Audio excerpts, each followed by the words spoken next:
आदिवासियों के आरक्षण में 12% की कमी और सरगुजा व बस्तर संभाग के युवाओं को स्थानीय भर्ती में तृतीय एवं चतुर्थ वर्ग में मिलने वाली 100% आरक्षण में रोक का मुद्दा छत्तीसगढ़ की राजनीति का प्रमुख केंद्र बिंदु बना हुआ है। यह मुद्दा तेजी से जोर पकड़ता नजर आ रहा है। प्रमुख विपक्षी दल भाजपा भी इस मुद्दे को भुनाने व्यापक स्तर पर आंदोलन एवं जनता के बीच जा सरकार की नाकामी बताने के लिए कार्य करती दिख रही है। आज सरगुजा में भाजपा द्वारा इस मुद्दे को लेकर चक्का जाम एवं प्रदर्शन किया गया। भाजपा का कहना है कि यह तो सांकेतिक प्रदर्शन है, अभी बड़ी और लंबी लड़ाई लड़नी है। मालूम हो कि भाजपा शासनकाल में आबादी के आधार पर आरक्षण की व्यवस्था राज्य में लागू की गई थी, जिसके तहत एसटी वर्ग को 32% आरक्षण मिल रहा था। लेकिन हाई कोर्ट के एक फैसले ने इस आरक्षण पर 12% की कटौती कर दी है, जिससे आदिवासी वर्ग एवं भाजपा काफी आक्रोशित है। भाजपा ने कहा सरकार ठीक से दलील ही नहीं दे पाई, जबकि कई राज्यों में 60% से ऊपर आरक्षण की व्यवस्था है। फिलहाल बिलासपुर हाई कोर्ट ने 50% से अधिक आरक्षण के मामले पर ऐसा फैसला दिया है। इस फैसले के पूर्व राज्य में 58% आरक्षण की व्यवस्था थी, जिसमें अब कटौती हो गई है, जिससे एसटी वर्ग के आरक्षण में 12% की कटौती हो गई है। इन दोनों ही मामलों को लेकर सरगुजा और बस्तर संभाग, जो कि आदिवासी बाहुल्य संभाग है, सरकार के प्रति लोगों में जमकर आक्रोश एवं नाराजगी है। हालांकि इस मामले पर कल हमने प्रदेश के स्वास्थ्य मंत्री टीएस सिंहदेव से भी बात की थी। उन्होंने आदिवासी आरक्षण पर कोर्ट के फैसले के प्रति अपनी असहमति जताई, किंतु बस्तर एवं सरगुजा के युवाओं को स्थानीय नियुक्ति में तृतीय एवं चतुर्थ वर्ग के आरक्षण पर कुछ ज्यादा न बोलते हुए संवैधानिक मामला करार दे दिया। फिलहाल भाजपा ने इस मुद्दे को लेकर अंबिकापुर के बिलासपुर चौक में जमकर प्रदर्शन किया। चक्का जाम के दौरान कई मरीजों को भी परेशानी हुई। इस दौरान मरीजों को भी रास्ता नहीं दिया गया, जिस कारण विवाद की स्थिति भी निर्मित हुई। इस चक्का जाम में भाजपा के बड़े आदिवासी नेता नंद कुमार साय, राम सेवक पैकरा, कमल भान सिंह, प्रबोध मिंज सहित काफी संख्या में भाजपा के पदाधिकारी एवं कार्यकर्ता उपस्थित रहे। इस पर आंदोलन में बैठे नंद कुमार साय एवं प्रबोध मिंज से खबरी चौक की टीम ने बात की। उन्होंने इस दौरान क्या कहा, आइए सुनते हैं। भारतीय जनता पार्टी ने आरक्षण को लेकर प्रदेश स्तरीय मुख्यालयों में चक्का जाम का आयोजन किया है। अंबिकापुर के मुख्यालय में अंबिकापुर सरगुजा संभाग मुख्यालय अंबिकापुर में बीजेपी के दिग्गज नेता जुटे हुए हैं और बिलासपुर चौक में देखिए किस तरीके से चक्का जाम का आयोजन किया गया है और इस पूरे आयोजन में बीजेपी के बड़े बड़े दिग्गज आदिवासी नेता इस कार्यक्रम का नेतृत्व कर रहे हैं। हमारे साथ दिग्गज आदिवासी नेता नंद कुमार साय हैं, हम उनसे बात करेंगे। उनका क्या कहना है?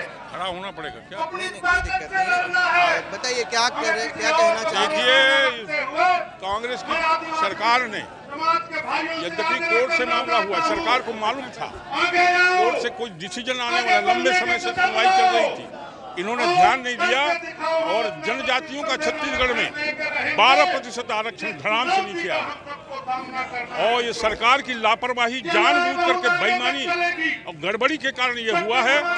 और ये सरकार चाहती तो इसको रोक सकती थी, नहीं किया, इसलिए ये लड़ाई शुरू। 12% का आरक्षण माने जनजाति समाज को नीचे आ गया। क्लास 3 क्लास 4 में उनके विरुद्ध में आरक्षण के खिलाफ नियुक्तियां शुरू हो गई हैं, उनके खिलाफ कार्रवाई शुरू होगी और इसीलिए ये सारा विरोध हो रहा है। आगे और भयानक लड़ाई होगी इसको। ये बताइए मुझे, सरगुजा और बस्तर संभाग में जो स्थानीय लोगों को पूरा 100% आरक्षण मिलता था, तृतीय और चतुर्थ वर्ग के जो पोस्ट होते थे उसमें सिर्फ उस संभाग के निवासी ही पात्र हुआ करते थे, सिर्फ वही आवेदन किया करते थे। लेकिन एक और आदेश माननीय न्यायालय ने दिया है और उस पूरे 100% आरक्षण को भी खत्म कर दिया गया है। तो बहुत नुकसान हो गया है ना, वो तो उनको मिलेगा नहीं है। उसकी प्रक्रिया शुरू भी हो गई क्लास 3 क्लास 4 में और इस कारण से जानबूझ करके इस गवर्नमेंट ने जनजातियों के विरुद्ध में ये निर्णय किया है और इसके खिलाफ कठोरतम कार्रवाई, ये पूरा समाज, जिसमें सारा समाज साथ में होगा, इसकी कार्रवाई करने के लिए तैयार हैं।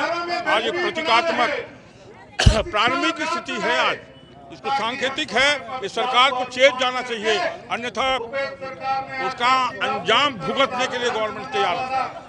प्रदेश के स्वास्थ्य मंत्री सिंहदेव ने कल हमसे चर्चा करते हुए इस बात को स्वीकार किया कि माननीय न्यायालय का जो आरक्षण कम करने का जो आदेश है, वो फैसला जो है वो उससे सहमत नहीं है। लेकिन जो सरगुजा और बस्तर का जो स्थानीय वाला मामला है, उसमें वो गंभीर नजर नहीं आया। मैं समझता हूँ गंभीर इसलिए नहीं होंगे, सरकार उनकी है और वो चाहे जो कहें, ये सारे जिम्मेदार, उप मुख्यमंत्री तो हैं उनमें, और इसीलिए जिम्मेदारी से बच नहीं सकते। उनकी पूरी सरकार इसके लिए जिम्मेदार है, इनको सोचना चाहिए। और मैं समझता हूँ अगर वो सरगुजा ट्राइबल क्षेत्र के लिए सहमत नहीं है तो किस बात के लिए सहमत है, ये उनको स्पष्ट करना चाहिए। मुझे एक बात बताइए साहिब जी, विधानसभा में भी आपके भी पार्टी के जो हैं वो विधायक हैं, तो एक विधेयक, एक प्राइवेट बिल लाके इसको आपकी तरफ से पहल क्यों नहीं की जा रही है? कोई सत्र आएगा तब करेंगे, प्राइवेट करने का विषय नहीं है। अगर ये सरकार नहीं चाहेगी तो प्राइवेट से कुछ होगा नहीं। कम से कम आपकी कोशिश तो दिखेगी। अरे कोशिश क्या दिखेगी, हमारी कोशिश यही दिखेगी, ये सरकार इसको करे, हम अलग से पहल नहीं करेंगे। नीति का निर्माण सड़कों पे तो नहीं हो सकता ना, विधानसभा में तो इस मुद्दे को लाना चाहिए। सरकार की चाहिए ना, ये सरकार की जिम्मेदारी है, वो करे इसको, तभी होगा। विरोधी दल के करने से विरोधी दल कभी सत्र नहीं आहूत कर सकते। ये पहल उस समय कर सकते हैं अगर सत्र हो तो, लेकिन वो नहीं होगी तो विरोधी दल में ये इस तरह की कार्रवाई नहीं की जाएगी। ये हमारे साथ दिग्गज आदिवासी नेता बीजेपी के अनंत कुमार साय थे और बिलासपुर चौक में ये बड़े चक्का जाम का आयोजन किया गया है। हजारों की संख्या में यहाँ पे जो बीजेपी के कार्यकर्ता हैं वो चक्का जाम करके बैठे हुए हैं।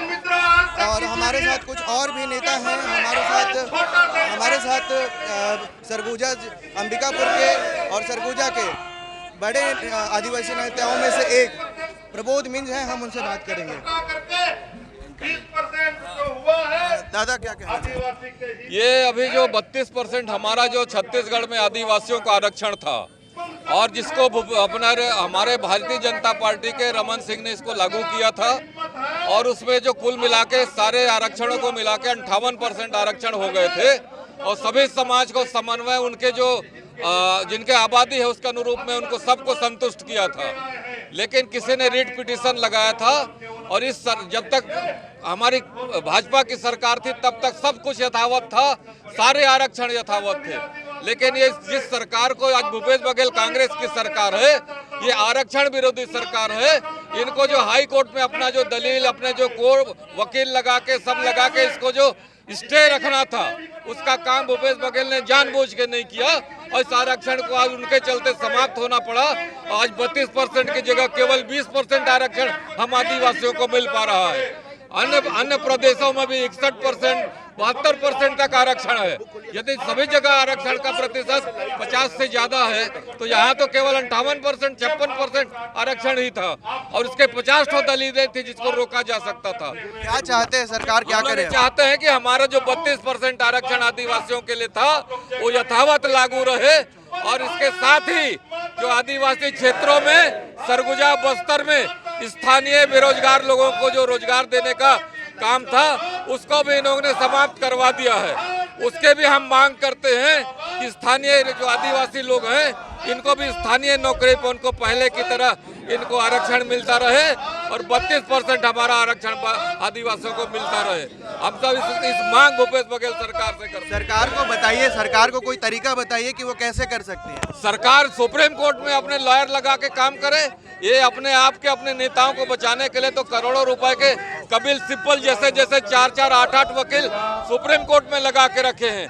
आदिवासियों के हित में क्या ऐसे बड़े वकील नहीं लगा सकते हैं, लेकिन ये भूपेश बघेल चाहते नहीं है, इसीलिए आरक्षण के विरोधी हम कहते हैं उनको। ये चाहेंगे तो निश्चित रूप से सुप्रीम कोर्ट से हमारे आदिवासियों के लिए वो लड़ाई लड़ सकते हैं और जीत सकते हैं, या तो नया अमेंडमेंट, नया विधेयक लाके उसको पारित करा सकते हैं। स्वास्थ्य मंत्री सिंहदेव जी के कल के बयान से तो ये लग रहा है कि वो सरगुजा और बस्तर जो स्थानीय मामला है उसमें जो रद्द हुआ है आरक्षण, उसको लेकर वो गंभीर नहीं है और वो मुझे लगता है कि वो उससे सहमत है शायद। वो ये तो टी.एस. सिंह कब गंभीर थे? इनको 2.5 साल का इनको मौका मिला, उसमें भी गंभीर नहीं थे। आज मंत्री हैं उसमें भी कोई गंभीरता नहीं है। अब सरकार के खिलाफ में बात करते हैं और सच्चाई बात को रखते हैं, और उनकी बातों का कोई वजन नहीं है और वो आदिवासी विरोधी हैं। इससे इसी से पता चलता है कि जो आरक्षण यहाँ हमारा नौकरी स्थानीय लोगों को मिलता था उसको भी वो उसके समर्थन में नहीं है। मतलब केवल टीएस सिंह नहीं, पूरी सरकार इनकी, यहाँ दो मंत्री हैं, अमरजीत भगत है, टीएस सिंहदेव हैं, कद्दावर मंत्री लोग हैं। इसके बावजूद आदिवासी मंत्री होने के चलते भी अमरजीत ने इसकी कोई पहल नहीं किया। तो सब कांग्रेस के लोग और पूरी सरकार, चाहे टीएस सिंह हो, चाहे भूपेश बघेल हो, चाहे जो लोग हैं, ये सारे आदिवासी विरोधी हैं और ये सब केवल बयानबाजी करते हैं, आदिवासियों के हित में काम नहीं करते। ये बीजेपी के कुछ कद्दावर आदिवासी नेता थे जिन्होंने हमसे बात की और जिस तरीके से इनसे बात करके इस बात का तो अंदाजा हुआ कि ये सड़कों पे लड़ाई जरूर लड़ना चाहते हैं, लेकिन विधानसभा या विधायी प्रक्रिया के तहत नहीं जाना चाहते। अंबिकापुर से उपेंद्र, खबरी चौक। फिलहाल भाजपा इसे सड़क से लेकर सदन तक का मुद्दा बनाने के फिराक में है। अब सरकार इस आरक्षण के मुद्दे में क्या हल निकालेगी यह तो समय ही बताएगा, लेकिन आगे सरकार के रुख से काफी कुछ स्पष्ट हो जाएगा। सरकार सुप्रीम कोर्ट में क्या दलील रखती है इस मामले में, यह भी बड़ी बात होगी, क्योंकि दोनों ही पार्टी की नज़र बस्तर एवं सरगुजा के 26 सीटों पर है, जो प्रदेश में सरकार बनाने एवं बिगाड़ने में अहम योगदान देते हैं।